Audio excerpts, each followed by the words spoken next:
Hey and welcome, msKIRAspeaks. Before we get started, I ask that you watch the videos till the end, subscribe, and turn on your notifications. To all my new subscribers, welcome guys. All my returns, hey, what's up? So, life. This video was actually supposed to be done and taken care of yesterday, but even though I didn't do an about me video, there are Snapple facts about your girl throughout almost all my videos. I am a single mother of 3, and the little one was sick yesterday, so I had to call out work, take care of him, and that just like spent me for the day in terms of I was like, I can't even do no videos. He's not gonna go for that. So, anywho, without further ado, we are back for another episode of Marriage Bootcamp Hip Hop Edition, Season 18, Episode 6, High on Molly. Now, when I recorded on my DVR and everything like that, it says Season 18, which is what I've put in all my videos. If you go, and if you guys will notice, for your ease of going through my YouTube page, everything's in a playlist. So, from the get-go, I've put Season 18 for Marriage Bootcamp, but when I went to like the WE app, it says Season 16. I don't know, we ain't gonna really worry about it. It's not that big of a deal. But it's day 6 and it's sex day. And we do not start the evening before, like I said in the last video. We are actually on day 6. And Treasure is telling us that she didn't get any sleep the night before because she and Molly were trying to work it out, I guess. So Monie tells us that Treasure and Molly fought all day the previous day, which we saw, but just in case we forgot, they show us in flashbacks. So Brock wants a hug and a kiss, and Amber says no, but he's horny, or so he says. So he starts to pump it on Amber. It looks awkward, but she laughs. Ish and Judge are watching. They're always watching. And Dr. Ish says that Brock and Amber said they were highly sexual, but they haven't seen much of that since they've been in the house. Judge agrees, and she says he's been asking, but she's been turning him down. Now, I would not be surprised if the two of them were there for a check. It's been 6 years, and we're rehashing the same thing on a new show. They just need to be friends anyway, if it's possible. And you'll see why I say the whole thing about a check as we get further on in the episode. Baby, this episode sent me. Okay, so the group meets up in their favorite spot, the kitchen. Molly asks Monie, how do you feel, you and Tuff? Monie's like, ask a specific question. So he's like, oh, come on, Brock, help me out. So Brock's like, are you all in? Are you straddling the fence? How do I know, she says. He asks how she's feeling today, I think. Hold on one second, let me look at my notes, Yeah, he asked her how she's feeling today, and then Tuff walks over, and basically she says that they have to complete the program. Or boot camp, she probably said. And Tuff says, everything is just now coming to the surface. So Nori and I feel like Neri also co-signed because they were talking about, they want Monie to show Tuff some grace, basically. Give him a pass on things that he did when he was 25 and dumb, basically. She said, and then we see that Neri did co-sign because she says that she could have never been with Nori if she didn't forgive him for being young and dumb-minded at one point. And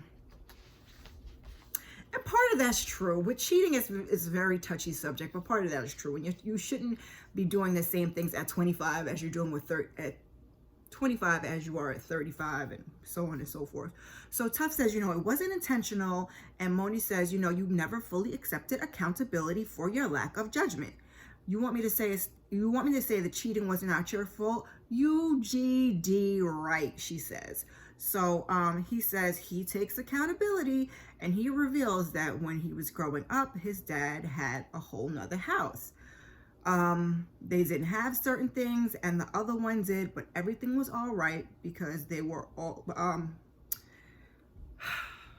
everything was all right because they do everything as a family. And Monie asks if those were his expectations of her, and of course he says yes. And he's like, even if she wasn't with it. Somebody's like, what? Like, even if I wasn't with it? And he basically explains that, listen, my mom wasn't with it either, but she didn't leave. That's a hell of a point. Oh, God. Whew.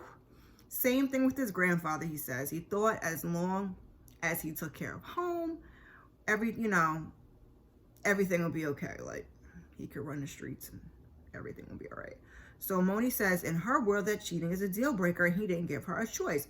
He says he's sorry, he should have gave her a choice, and they stop him at the but, because this sounds like accountability. And, that's what she was looking for. That's what Nori and Monie point out to him. And she's like, that's all she wanted. And Monie's like, Judge is fired. Both of them are fired. So Judge and Ish, they're watching in the back, and they laugh, and they're like, Ish is like, oh shoot, I'm on the unemployment line. He's funny.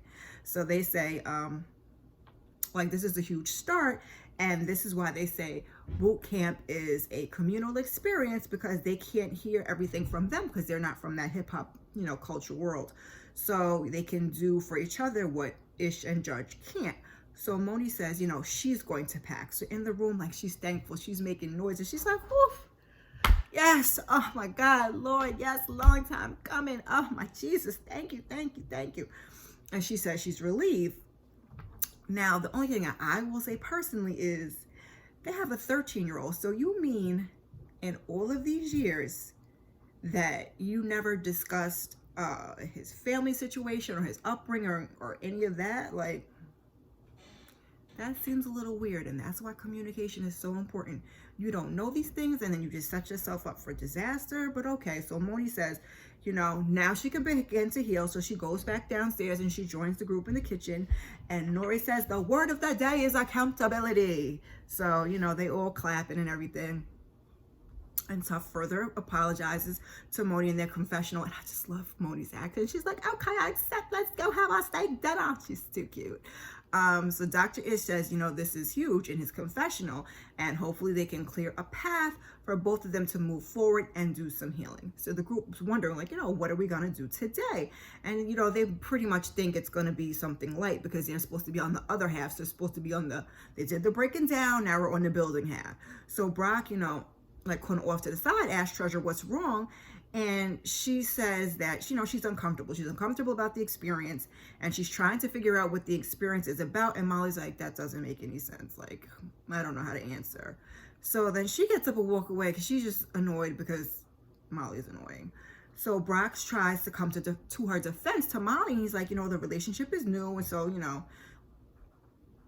she's unsure about where she stands. I can't even remember what he said, but he was just basically defending her. Like, the relationship is new.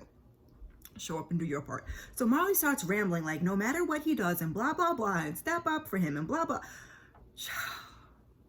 Molly is exhausting. So in the confessional, Brock says that he thinks Treasure is real and Molly is a master manipulator. Agreed. So Neri says she's not the person that she met Treasure when she got there. And Molly, it's like he wants to focus on another couple. Yeah, I bet you do. So Treasure comes back to the table and she's like, she's wondering the mindset of her partner bringing her here at this point. I didn't bring you here, he says. You chose to come here with me. Wrong move, Molly. Wrong move. In her confessional, Treasure says she cannot deal with the drama no more. Enough is enough. It is time to tell the truth.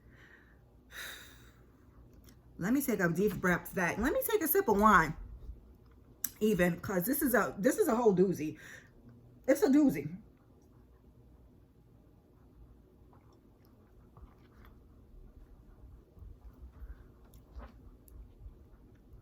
Excuse me. Ooh, I shouldn't have done that. That was loud. So,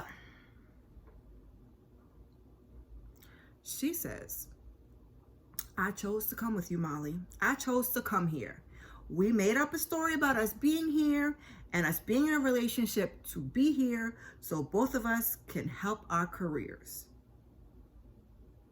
What the F? One of the girls says, one of the ladies says, and everyone is looking shocked and confused.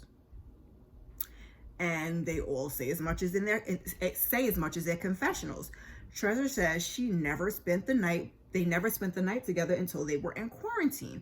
They agreed to come on the show because she wanted to get more publicity for her career and he wanted to get more publicity so he wouldn't have to go to jail. Dr. Ish is in the back, and in his confessional, he says, it all makes sense now.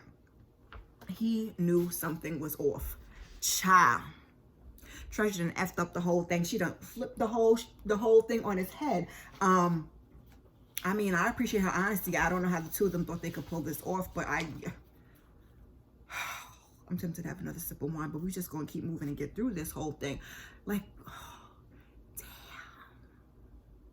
I mean, like, I felt like they might not have had a relationship because they were a long distance relationship, and it's kind of, the whole thing is kind of weird. And that's why I made the point about Brock and Amber possibly being there for a check, because they just basically going through the same situation. So for them, it's not really hard. Like, Treasure and Molly had to make that whole shit up, apparently. But Amber and Brock, all they have to do is recount or relive what they've already been through, and boom, here we are. This is going to be a review today, guys. Probably not a recap, because we at 11 minutes, I think, already. So Molly says he doesn't want to talk about it anymore. Not that he didn't do it. It's not true. Just he don't want to talk about it because he knows it's true. Molly knows he's full of crap. So Brock says, it's 4 more days, so we're going to talk about it. And Treasure says she feels broken and like no one got to know who she is. Frustrated, Treasure says he'll pay people to lie for him. And she walks away, and then she comes back again. And hold on one second, y'all.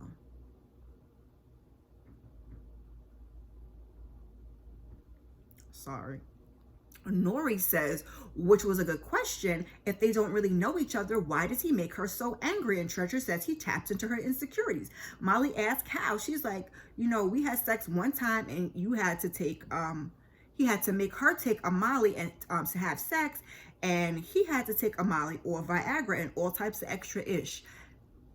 Now, I didn't put this in my notes, but this kind of speaks to the whole situation of what Brock was saying and what some of us were thinking, like maybe Molly is not really here for women. Maybe he's not. Maybe he needed all of that to get himself, going. But back to the notes. And he says that she asked for it, and she's like, she didn't. And you got the drugs. She don't know nobody in LA. So Dr. Ish and Judge are in the back, and they're talking about the situation, and they're most concerned about the part about her feeling pressure to take the drugs. Of course, I mean, they're concerned about them not being a real couple, because that just gets you off the show, But the part about her feeling pressure to take the drugs, they said it's a hard allegation, and they decide to separate them. Dr. Ish wants to talk to Treasure, so he goes outside, brings Treasure in. He asks if she's doing okay. She says no. And then she's like, when they met in LA, they had never had sex. She needed the check, honestly. She says she needs help, but it was also, Japanorama. And she's like, it sounded cool, like she said, but somehow she was like, oh, okay, that's what I wrote. To me, when she was talking, it sounded like she said, oh, my lips big. Excuse me, y'all. Oh, let's take this Molly or whatever. Then she took the Mollies. That's what it sounded like she said. But then she says it was forceful of him. He asked if she felt forced. She says she felt forced. You didn't want to. No. Dr. Ish is like, this is serious business, and it's a safety issue. So the day is on pause. No more day 6, no more sex day. Now, he's like, now the devil comment makes more sense to him. So Brock says, there's 2 sides to every story. And Neri's like, something is definitely off. And Brock says, not to take sides or say one of them is right or one of them is wrong, but he feels that Treasure doesn't lie. Nori agrees, and Tuff says, that whole thing was a bad idea. Tuff, I agree. I don't know how they thought they was going to pull this off. Brock says he's been deflecting everything on Treasure. Amber's like, how? Amber, have you been there? So Brock's like, everything is a she this. Never about, like, that's all he did was deflect. He didn't do anything to focus on himself at all while being there. He just threw everything on her, which is another reason why I didn't think I don't know why you thought you could pull this off and act this way. Like, the least you could have done is treated her kindly and really pretend like you're a couple and really pretend like you want to help. But you were just a total asshole and just threw everything on her. So you don't think that's going to wear on a person, and then she's just going to turn on you and be like, F it, you know, I'm going to come up off of it. This is the truth. So Monie says that Molly is extremely concerned about what people think. And Brock was like, did it seem like Treasure cares? And everybody was like, no, not really. No, it didn't. So he's like, you know, I could be wrong, but, you know, that's how he feels. So I felt where he was coming from. Dr. Ish talks to Treasure some more, and he says, believe folks are who they are when they show you. I think I said that right. You know how the saying goes. I don't always be so twisted in terms. You see the fro? Okay, we rock it.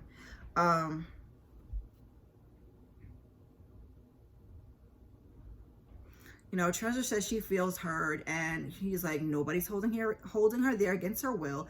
He asked her what she wants. She says she wants no parts of him, and she wants to go home. And she's like, and she wants her mom, and she cries, and I felt so bad for her. And I wish we really got to know Treasure. Like, she seemed like she was pretty cool, like what we did see, but we don't even know. And now she's about to go. So Dr. Ish, you know, he says he wants to make sure that he ensures her safety. He wants to talk to Molly, but first we see Judge go talk to Treasure. She wants to know how she's doing, and she wants to make sure that, you know, she's comfortable with everything. And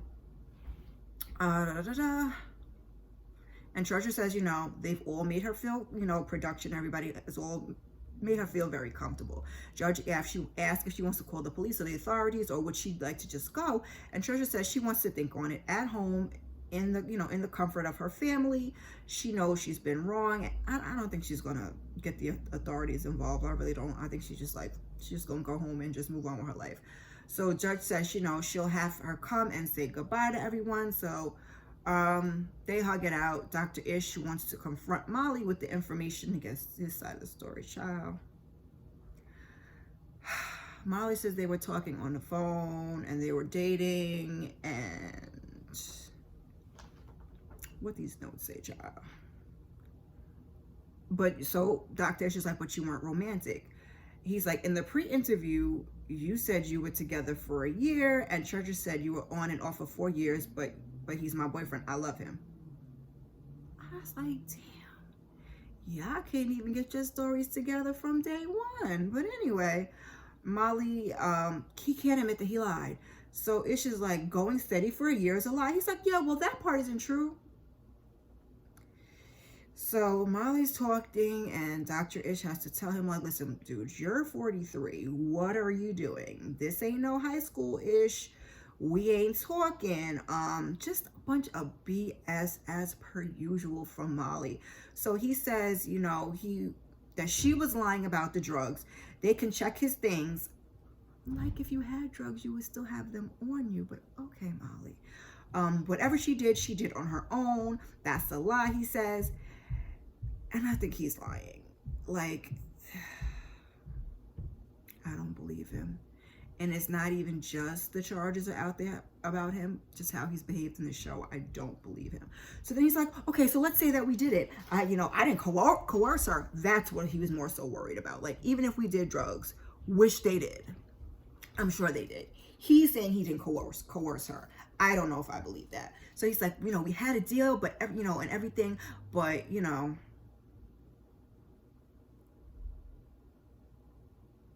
he's just talking crap. I don't even care about these notes. He owns nothing. He continues to put everything on Treasure. The conversation went nowhere. Dr. Ish asks if something happened in quarantine. He persists no, and then he starts talking. Like, he asked him, like, do you believe what she said about me? Like he always does. He did that with the group before. Like, he turns everything, like, I don't know, for confirmation. I don't know what it is, but he always does that. And it's just like, you both lied. Like, you don't know what to believe. So Molly's like, he would like to stay if they can help him. Just full of it. Like, I have more about him in my notes, but he's just full of it. So Dr. Ish says, you know, he's deflecting. Absolutely. Judge brings Treasure in to say goodbye. Her spirit hasn't been right. She blames no one. They weren't really together. don't feel sorry for her. She appreciates the experience and the experience with them, and, you know, meeting them all. So Neri, you know, she gives her a hug and she leaves, and you can tell the group is sad. Like, you know, Treasure's gone and here we are. So no one is in the state of mind to do the planned activity, Dr. Ish tells them. So get some rest. Tomorrow's another day, basically. And then they are happy about it. They're there to do work. And so, you know, it is what it is. But here we are. So now it's day 7, and it actually is sex day. So it's day 7, but for them it's still day 6 of the program. It's sex day. The group is still talking about what happened when they wake up. Dr. Ish, you know, says he will decide Molly's future when he finishes the exercise with the group. So Amber's like, you know, I guess I'll have some wine. And they're like, you know, talking about how the vibe is off, and it's all boot campers to the family room. So before we even get started with the exercise, I did notice that I was watching this on my DVR. So as I fast forwarded through, like, I stopped if I seen anything with the group. So on a commercial break, we see 2 separate confessionals, and it's from Monie and Tuff. And Monie's basically like, if she had to do it all over again to get them to come to a place of 100% togetherness, she'd do it again. And then Tuff says he lives in Philly and Monie lives in Georgia, and he likes living with Mo, but he likes living on his own more. Wait, what? Marriage boot camp. Can we go back to only taking legally married couples, like legally married folks? I don't even know if that's how y'all started, but can we go to that? Like, can we only have people that are extra married? Because I can't remember if that's how it started, but it's just ridiculous. Like, you get all these people, like, we go together, and then, I mean, Monie and Tuff, I kind of understand because they have a kid, but then do they live together? Do they not live together? Did anybody else catch that, or was it just me? You can put that down in the comments if you caught that. So we see all the puppets of all the couples, and the group is cracking up, and Dr. Ish asks, you know, how they're doing, and Nori's like, oh, we going to address the elephant in the room? And, you know, because Molly and Treasure's puppets are present, and Ish says, you know, you can't do this if you're not a real couple, and one of these days we will call on you to have a real history and real issues. And you ain't gonna have nothing to say. That's what I'm saying. That's not what he said. So he says that sex day is tough. It's about opening up and being vulnerable, which is why they keep it light. So the exercise is called No Strings Attached, and Dr. Ish is going to call the couples up, and they spin the wheel and they act out whatever it lands on with their puppet. So Tuff and Monie in their confessional, they talk about, you know, they have a 13-year-old, so they ain't really doing much sex talk around the house. Brock and Amber end up going first, and Brock lands on touch my hand. So, you know, he gets the puppet and he cuddles up, like, you know, behind her, he's spooning or whatever, and he touches her hand. And she's like, you know, telling him to stop. And he's like, starts munching on the booty. And Dr. Ish asks if he always initiates, and Brock says yes, and Amber's like, no. He says recently she shunned him when it comes to sex, and she agrees. She's like, I have. And she's like, it's because of him coming out and being attracted to men and dating a man. She does not want to be a dumb bee. And Dr. Ish wonders how much of what other people think plays into your process. Brock's like 200%. So she's like, people in her family said, you know, he's gonna go back to a man or something like that. Go back to guys. And she feels like, you know, maybe they're right. What if what they thought didn't matter? That's what Dr. Ish says. And Brock's like, we'd be married. She's like, no, we wouldn't. Nope. Like, she was very firm in that. And I was like, now that is something to talk about. That's something to have a conversation about, because y'all aren't even on the same page. That's why I was like, are we a real couple, or are we just faking it till we make it at 2 to get this check? So Tuff and Monie are up next. And they land on Freak Like Me. And he's like, oh, you gonna ride it first? I'm trying to keep my volume down. Like, I want to give you guys volume, but my kids, and they don't get to hear all of this. I'm going to get my ring light and my microphone, and I got all this stuff set up. But right now we're doing it the original way. And this really shifted, and I didn't even notice, but it's okay. So whatever. He's like, you're going to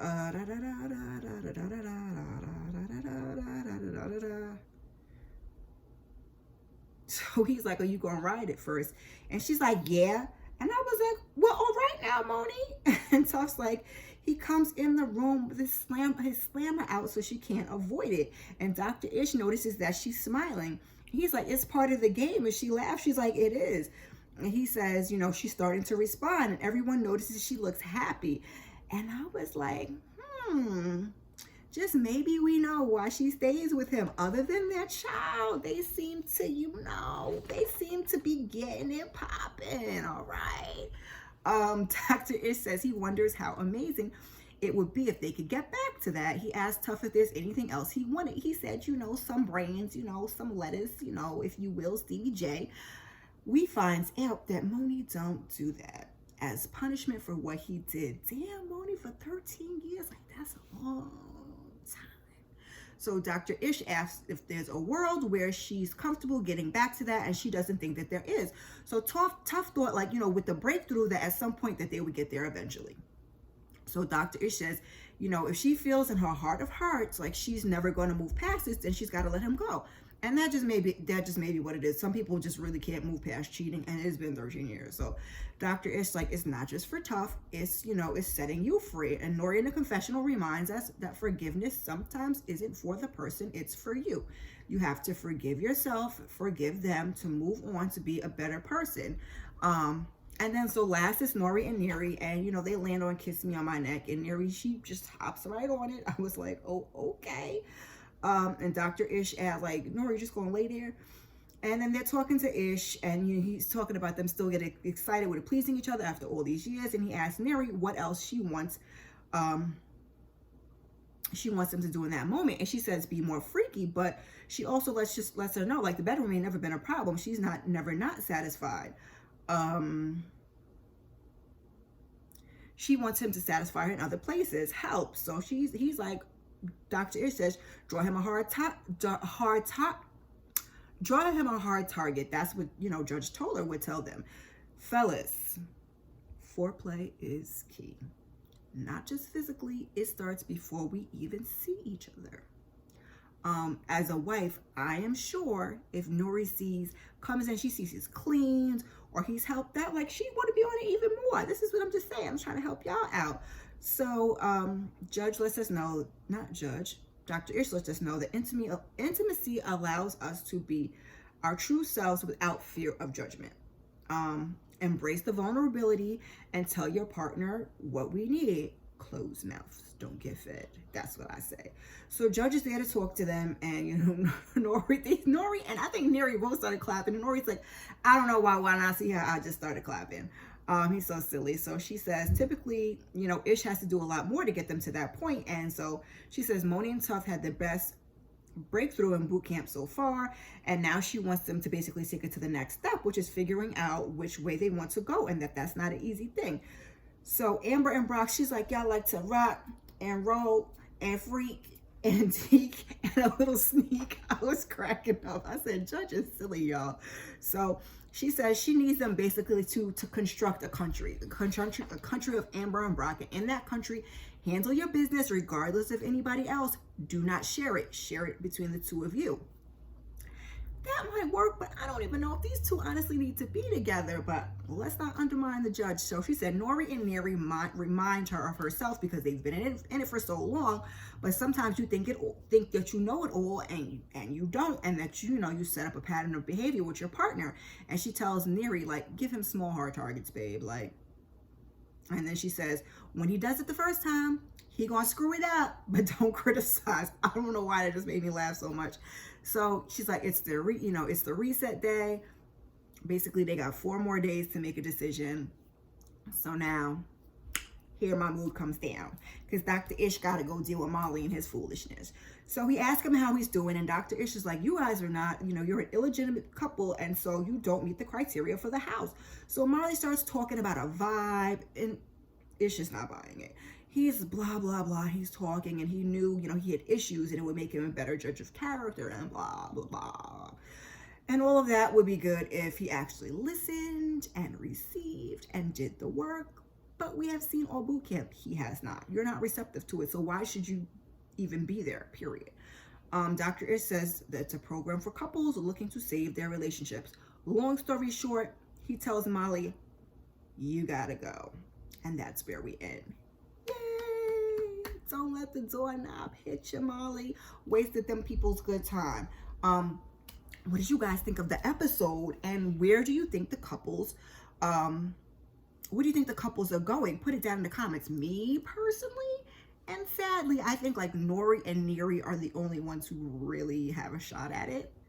Because I don't think that Monie, for some reason, is ever going to get over the cheating. I don't think Amber and Brock, I don't think they're a couple, but even if they're trying to tell us they're a couple, like she can't accept him for who he is. He deserves that. She deserves to have the person she wants. This video is absolutely too long. If you made it this far, you know, put a little clapping emoji. Put a little clapping emoji for Molly being out of here. Molly being out of here. While you're here, please check out some of my other content. Thank you. Thank you. Oh, child, I got to get BMF up. But before you go, like, subscribe, share, and I appreciate you. Peace.